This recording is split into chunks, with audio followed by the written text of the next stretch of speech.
look, buddy. I'm a Ninjaneer. That means I solve problems. Not problems like what is beauty, because that would fall within the purview of your conundrums of philosophy. I solve practical problems. For instance, how am I gonna stop some big mean Mother Hubbard from tearing me a structurally superfluous new beehive? I think we all know the answer to that question.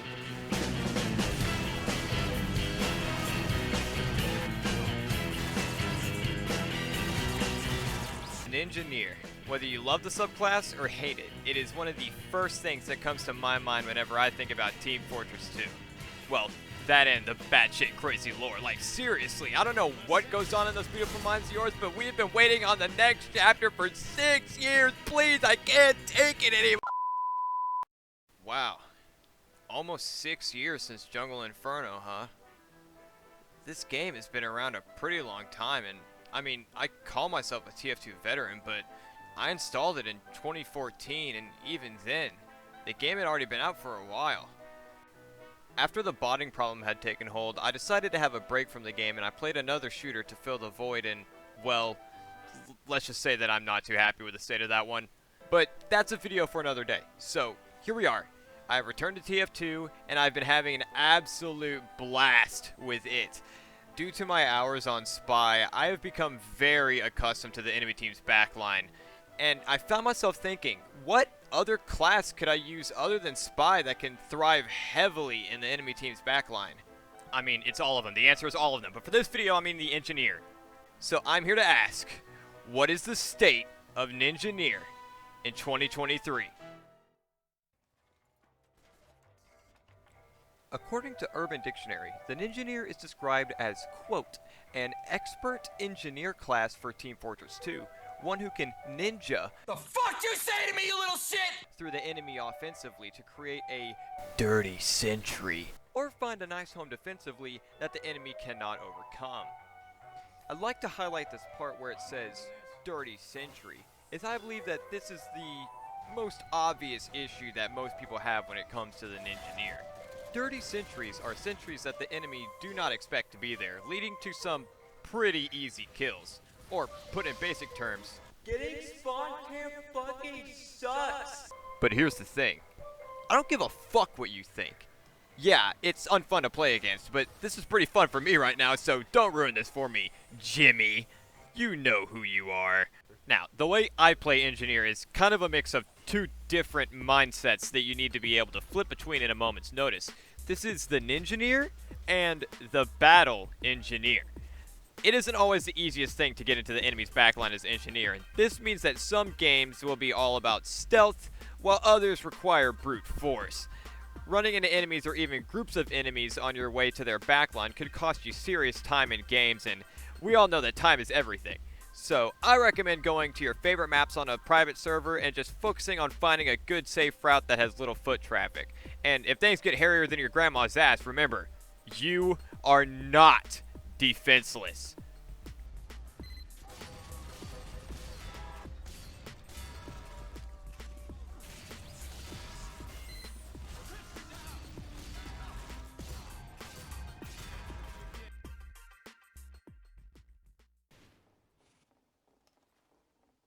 I'm not going to go crazy in depth with this one, as it's a pretty simple concept. You gotta treat the sentry as an extension of yourself.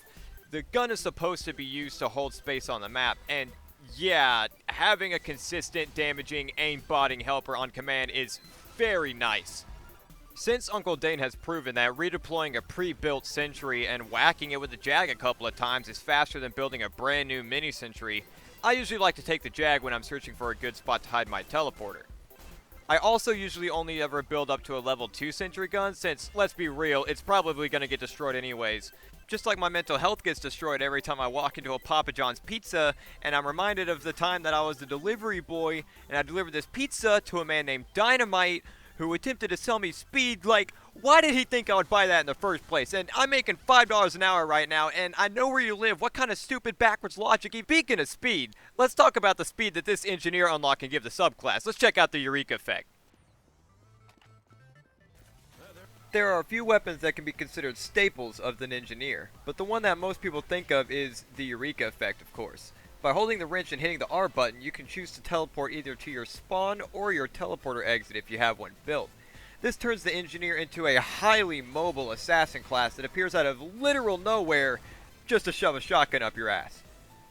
In my opinion, there are other alternatives to the Eureka effect that can still go great with the idea of ninjaneering, with the cost of your mobility, that is.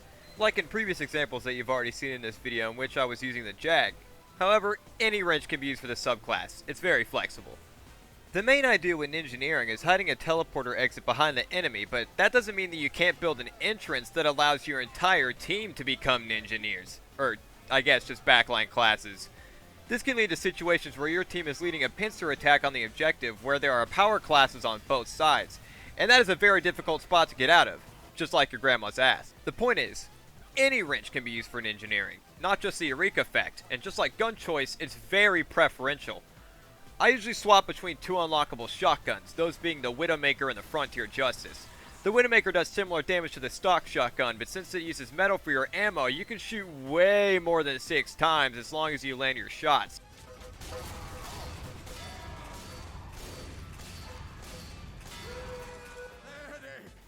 And depending on the circumstances, you can even go on crazy rampages with this thing if you're backed up by a level 1 or a level 2 sentry gun. But nothing can match the adrenaline rush that you get when you let your aimbot death machine farm kills for you at the enemy spawn, knowing that at any moment these kills will turn your shotgun into an eraser. The Frontier Justice's trademark is turning your fairly earned kills into 100% guaranteed critical hits that can delete every class in the game in mere seconds. And whenever you are playing games that go on for way too long, you can stack up an unbalanced number of crits, giving you the same effect of a Kritzkrieg medic, basically for free. Freer than your grandma that. Now, I'm not going to talk about specific loadouts with the Ninjaneer playstyle, as I believe it's all about preference anyways. You should switch to whatever weapons fit the situation best, and yes, that even means in the middle of a match. I usually either run the Widowmaker or the stock shotgun to start, and then when my gun starts to pick up some kills, I'll teleport back to spawn with the Eureka effect, swap to their Frontier Justice, teleport back, then destroy my gun. This is one of my main strategies that I use, and I highly recommend it, no matter how evil it makes you feel. In closing, the Ninjaneer is a subclass that no matter what Urban Dictionary says, can be picked up by any Engineer player, from beginner to expert. It's a good mix-up from turtling and allows the class to become way more dynamic. It changes them from a hurry-up-and-wait kind of class to a proactive decision-maker that needs to be constantly reanalyzing the way that he's thinking and playing. Whether the subclass pisses you off or if you've never even tried the Engineer class before, maybe you should give it a shot, because sometimes it feels really good to be a slimy bastard. Thanks for watching.